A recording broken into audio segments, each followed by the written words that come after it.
அடுத்தது ரிஷப லக்னம்.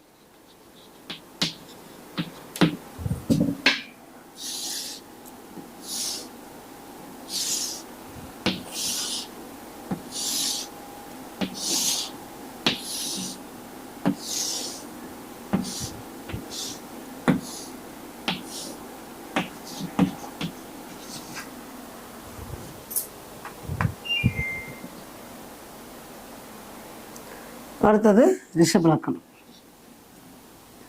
சரி, இப்போ ரிஷப லக்னத்துக்கு வந்து பார்த்தீங்க அப்படின்னா மாரகாதிபதி யார் அப்படின்னு பார்த்தீங்கன்னா 3ஆம் அதிபதியும் 8ஆம் அதிபதியும். யார்? 3 8 குடையவர் மாரகாதிபதி. 3ஆம் அதிபதி யார்? சந்திரன். 8ஆம் அதிபதி யார்? குரு.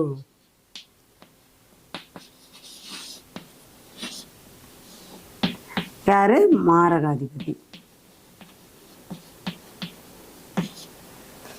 பாருங்க, ரிஷப லக்னத்துக்காரங்களுக்கு 3ஆம் இடமும் 8ஆம் இடமும் தான் மாரகமா வரும். அடுத்தது இந்த லக்னம் என்பது ஸ்திர லக்னம். ஸ்திரம் என்றால் நிலையாக இருப்பது. இவங்களுடைய தன்மையே அப்படித்தான் இருக்கும். மேச லக்னக்காரங்க ஒவ்வொரு நாளும் ஒவ்வொரு விதமான சிந்தனைகள் வந்துக்கிட்டே இருக்கும். ஒவ்வொன்றும் மாறி மாறி செஞ்சுக்கிட்டே இருப்பாங்க. அவங்கெல்லாம் பார்த்தீங்கன்னா அந்த மாதிரி வேலை பார்த்தா நல்லா இருக்கும். இப்போ சரலக்கணக்காரங்க ஒரு இடத்துல உட்காந்து வேலை பார்க்கலன்னா பார்க்க முடியாது.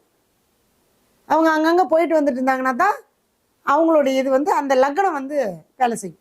இப்போ ஸ்திர லக்னக்காரங்க ஓடுவாங்களான்னா ஓட மாட்டாங்க. அவங்க ஒரு நிலையானது. அதனால தான் நம்ம முன்னோர்கள் வந்து பார்த்தீங்க அப்படின்னா சில மாதங்களை கல்யாணத்துக்கும் கிரகப்பிரவேசத்துக்கும் நமக்கு கொடுத்துருக்காங்க இல்லையா? அது வந்து நான் இந்த இடத்துல பதிவு பண்ணிடுறேன். என்ன மாசங்கள்ல நமக்கு நிலையா அப்படிங்கிறது கொடுத்துருக்காங்கன்னா வைகாசி மாசம் திருமணத்துக்கு உகந்த மாசம்னு சொல்லியிருப்பாங்க, கிரகப்பிரவேசத்துக்கு உகந்த மாசம்னு சொல்லியிருப்பாங்க. ஏன்னா அது ஸ்திர மாசம், நிலையாக இருக்கும். அப்போ ஒரு செயலை செஞ்சோன்னா அது நிலைச்சு இருக்கணும். இப்போ திருமணம்னா நிலைச்சிருக்கணும், ஒரு வீடுனா நமக்கு அது நிலையானதா இருக்கணும். அப்படிங்கிறதுக்காக ஸ்திர லக்னத்தை நமக்கு சிற மாசமான வைகாசி மாசத்தை நமக்கு கொடுத்தாங்க. அடுத்தது சிம்மம். ஆவணி மாதம், அடுத்து வரக்கூடிய ஆவணி மாதம் ஸ்திரம். அப்போ ஸ்திரமா இருக்கக்கூடிய அந்த இதை வந்து நமக்கு என்ன பண்ணாங்கன்னா ஆவணி மாசத்தை கொடுத்தாங்க. அடுத்தது ஸ்திரம்னு சொல்லக்கூடிய என்ன மாசம்? அது கார்த்திகை மாதம். அப்ப கார்த்திகை மாதத்துல நம்ம எதை செஞ்சாலும் நிலையானதாக இருக்கும். முக்கியமா நீங்க பாத்தீங்கன்னா இந்த மாதங்கள்ல தான் நமக்கு திருமணமோ கிரகப்பிரவேசமோ செய்யணும்னு நமக்கு சொல்லியிருப்பாங்க. அடுத்தது மாசி மாசம், தையில கூட பண்ண மாட்டாங்க. அப்போ மாசி மாதம் திருமணத்திற்கும் கிரகப்பிரவேசம் அந்த மாதிரி ஒரு நிலையா, ஒரு நான் தொழில் செய்யறேன் அப்படின்னாலும் நிலையா இருக்கக்கூடிய மாசத்தில் நம்ம செய்யும் போது கண்டிப்பாக அது நிலையாக இருக்கும். இன்னைக்கு எல்லாமே காலம் மாறி போச்சு அப்படின்னு நம்ம சொல்லிக்கிறோம். ஆனா எந்த காலமும் எப்பவும் மாறுனாலும் அந்த சம்பிரதாயங்கள் எல்லாமே இன்னும் இருக்கு. அது எதுக்காக சொன்னாங்கன்றது வேணா நமக்கு தெரியாம இருக்கலாமா வளைஞ்சு, ஆனா இதுதான் உண்மை. அப்ப ஸ்திரமா இருக்கக்கூடிய நாட்கள்ல மாசங்கள்ல நம்ம செய்யும் போது கண்டிப்பா அது நிலையானதா இருக்கும். சரிங்களா? அடுத்தது வந்து பாத்தீங்க அப்படின்னா 9ஆம் இடம் சொல்லக்கூடிய ஸ்திரத்துக்கு 9ஆம் இடம் பாதகம், பாதகாதிபதி. இவருக்கு பாதகாதிபதி யாரு? 9ஆம் இடம்னா சனி பகவான்.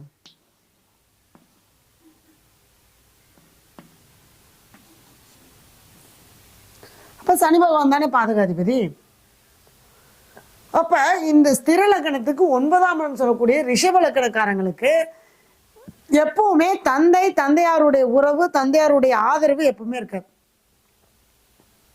இருக்கும், ஆனா அவரு போ வேலையை பாரு, வாட தம்பி அப்படின்னு ஒரு பாசமா என்ன பண்ண மாட்டாருங்க, பேச மாட்டார். பாசம் இருந்தாலும் என்ன பண்ண மாட்டாரு, காட்டிக்க மாட்டார்.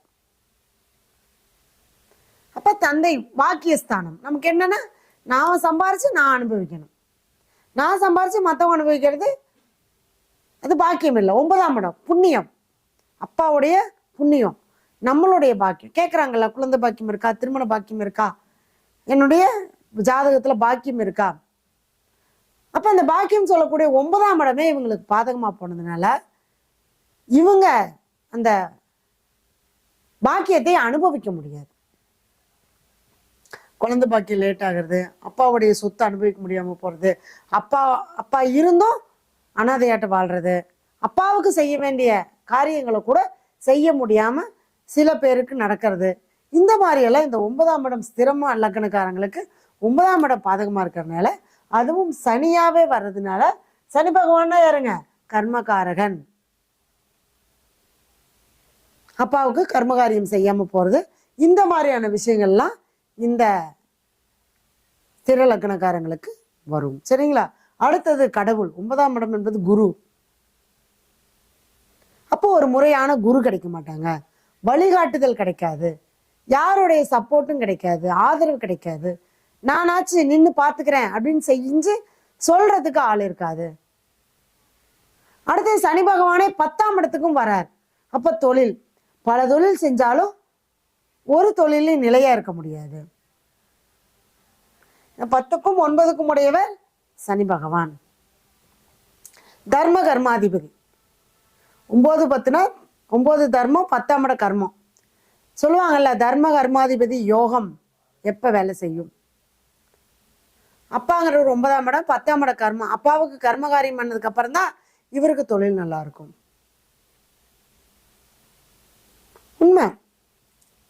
அந்த காரியங்கள் செஞ்சது, அதான் தர்ம கர்மாதிபதி யோகம். அப்ப இந்த 9ம் 10க்கும் உண்டான கிரகம் சனி பகவான் 9ஆம் இடத்துலயோ 10ஆம் இடத்துலயோ இருந்தால் இந்த ரிஷப லக்னக்காரங்களுக்கு அப்பாவிற்கு காரியம் செஞ்சதுக்கு அப்புறம் தான் தொழில் வளர்ச்சியை கொடுக்கும். இப்போ தொழிலில் ஒரு போராட்டத்தை சந்திக்க வேண்டி வரும். அதுவும் அந்த தசாபுத்தி காலங்கள் வரும்போது சனி திசையோ சனி புத்தியோ அல்லது சனி பகவானுடைய நட்சத்திரத்தில் ஒரு கிரகம் நின்று திசையோ புத்தியோ நடத்தினாலும் அந்த பாதிப்பு கண்டிப்பா உண்டு. ஒரு குழந்தை பிறக்குதுன்னா, குழந்தை பிறந்தோடனே அப்பா அம்மா வந்து வேண்டான்னு இது பண்ணிடுவாங்களா? அது எவ்வளோ ஆசையா அந்த குழந்தை கரு உருவாகி அந்த 10 மாசமும் அந்த குழந்தை எவ்வளோ ஆசையா பார்த்து பார்த்து இதை சாப்பிடாத அதை சாப்பிடாத எல்லாம் பண்ணி, அதுக்கப்புறம் அந்த குழந்தை பிறந்தப்ப எவ்வளோ சந்தோஷப்பட்டு அந்த குழந்தைய வளர்த்தி படிக்க வச்சு ஒரு கல்யாணம் பண்ணி, ஆனா ஒரு காலகட்டம் வரும்போது அவங்களே வந்து ஒரு வெறுப்புக்கு உண்டான மாதிரி ஆயிரும். ஏன் அப்படின்னா அந்த தசாபுத்தி வரும்போது. அப்ப அந்த சிறலகனக்காரங்களுக்கு 9ஆம் இடம் பாதக கொடுக்குன்னா அந்த உறவுகள் பாதகத்தை கொடுக்கும். அதை மட்டும் நம்ம பார்த்துக்கணும். அந்த தசாபுத்தி வரும்போது சண்டை போடக்கூடாது, அப்பாவோட அனுசரித்து நம்ம போய்க்கணும், அப்பாவுடைய உறவுகளோட அனுசரித்து போய்க்கணும். அதே மாதிரி இந்த ரிஷபலக்கணக்காரங்க எப்பவுமே தொழிலில் என்ன சம்பாரிச்சாலும் வச்சு, அதாவது இவங்களுக்கு தேவை அப்படின்னு அவங்களால வச்சு பழைக்க முடியாது. என்னமோ வருது போகுது வருது போகுது அப்படின்னு போகுமோ வழிஞ்சு, அந்த தொழிலில் நான் சம்பாரித்தேன், நான் இவ்வளோ வச்சிருக்கேன், நான் எனக்கு இது பயன்படுது அப்படின்னு சொல்ல முடியாது. சரி, அடுத்தது மாரகம். இப்போ மாரகாதிபதினா யாரு? சந்திரன். இவங்களுக்கு 3ஆம் இடம். 3ஆம் இடங்கிறது என்ன? முயற்சி. அப்ப இந்த ரிஷபலக்கணக்காரங்களுக்கு முயற்சிகள் அதிகமா இருக்கும், பலன் கம்மியா இருக்கும். அதுலயும் இந்த 9ல மாந்தியோ அல்லது இந்த 3 8ஆம் இடங்கள்ல மாந்தியோ இருந்தால் ரிஷபலக்கணக்காரங்களுக்கு கொஞ்சம் தந்தையாருக்கு ஒரு சில கண்டங்களை கொடுக்கும். அடுத்தது 3ஆம் இடம். 3ஆம் இடங்கிறது என்ன? முயற்சி ஸ்தானம். அப்போ முயற்சி செய்யற அளவுக்கு பலன் கிடைக்காது.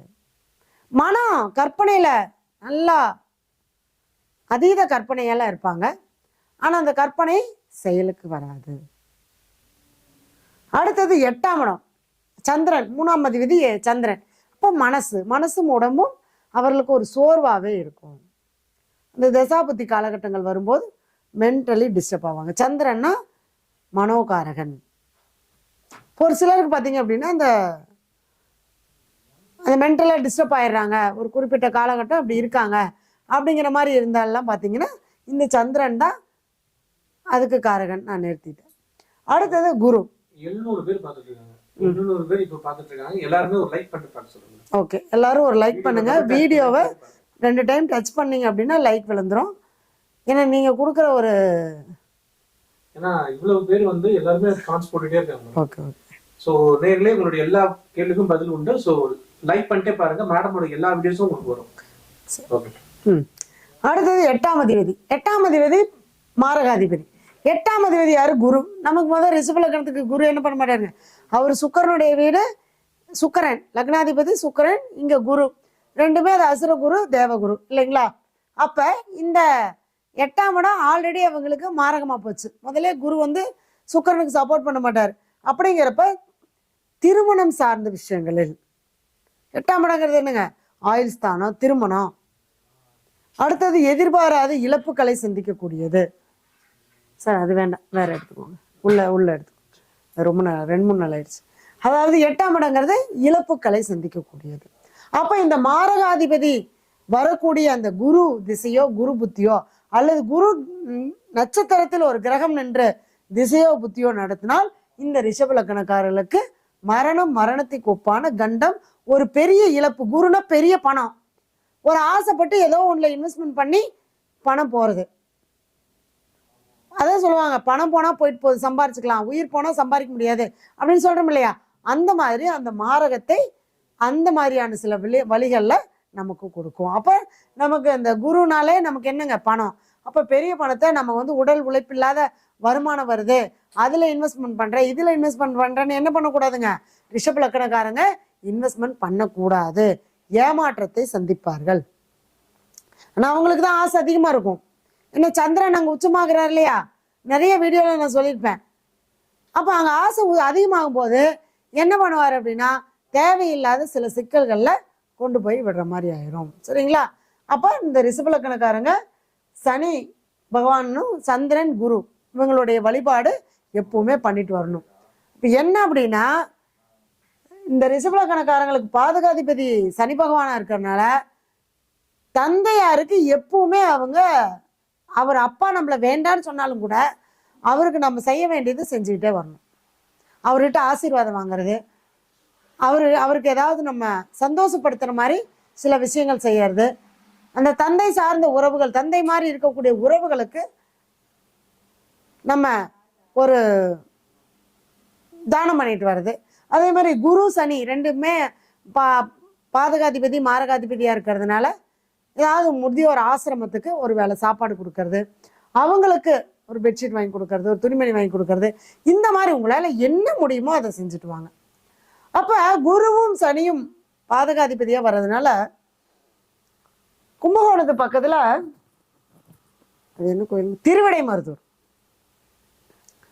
திருவிடைமருதூர் போயிட்டு வந்து போய் உங்களுடைய வயசத்தினோ அத்தனை தீபம் ஏற்றி வச்சு சாமி கும்பிட்டு வாங்க. முடிஞ்ச வரைக்கும் சித்தர்கள் வழிபாடு பண்ணிட்டு வாங்க. ஏன்னா குரு நமக்கு பாதகாதிபதியா போயிடுறாரு, மாரகாதிபதியா இருந்தாலும் அவங்கள நம்ம என்ன பண்ணோம், வழிபாடு பண்ணாதான் நமக்கு அது கிடைக்கும். இப்போ ஒரு சிலர் சொல்றாங்க, இந்த ராசிக்காரங்க திருப்பதி போகக்கூடாது, இந்த ராசிக்காரங்க இந்த கோயிலுக்கு போகக்கூடாது அப்படின்னு. அப்படியெல்லாம் ஒண்ணுமே கிடையாது. அந்த கோயிலுக்கு போயிட்டு வந்தா நமக்கு ஒரு கஷ்டம் வருதுன்னா நமக்கு ஒரு கர்மா தீருதுன்னு அர்த்தம். அதை யாருமே புரிஞ்சுக்கிறது இல்லை. நமக்கு அங்க போயிட்டு வர வர ஒவ்வொரு கஷ்டமா வருதுன்னா அந்த கஷ்டம் நம்மளை விட்டு வெளியே போகுதுன்னு அர்த்தம். நமக்கு ஒரு கஷ்டம் வந்துச்சுன்னா அது நம்மளை விட்டு போயிடும், மீண்டும் அந்த கஷ்டம் வராது. ஏன்னா நம்ம அதுலயே என்ன பண்ணிடுவோம், நல்லா அறிவை தெளிவா தெரிஞ்சு வச்சுக்குவோம், இதுதான் நடக்கும் அப்படிங்கிறத நம்ம தெரிஞ்சு வச்சுக்கோ. அப்ப இன்னும் அந்த கஷ்டத்தை மாதிரி இன்னொரு கஷ்டம் வராது இல்லையா? அதுக்காகத்தான் நம்ம போய் அங்க வழிபாடு பண்றது அப்படிங்கிறது. சரிங்களா? அப்ப குரு பகவானுடைய ஆலயத்துக்கு, சித்தர்களுடைய ஜீவ சமாதிக்கு, சனி பகவான் குச்சனூர், ஆலங்குடி, திருநள்ளாறு, இந்த மாதிரி இடங்களுக்கு போயிட்டு வரலாம். அதே மாதிரி சந்திரன் ரிஷப லக்னக்காரங்க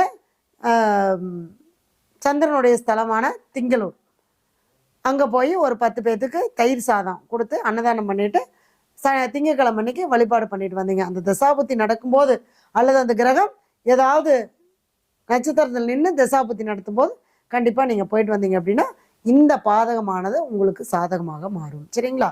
சரி, அடுத்த லக்கணத்துக்கு போயிருமா?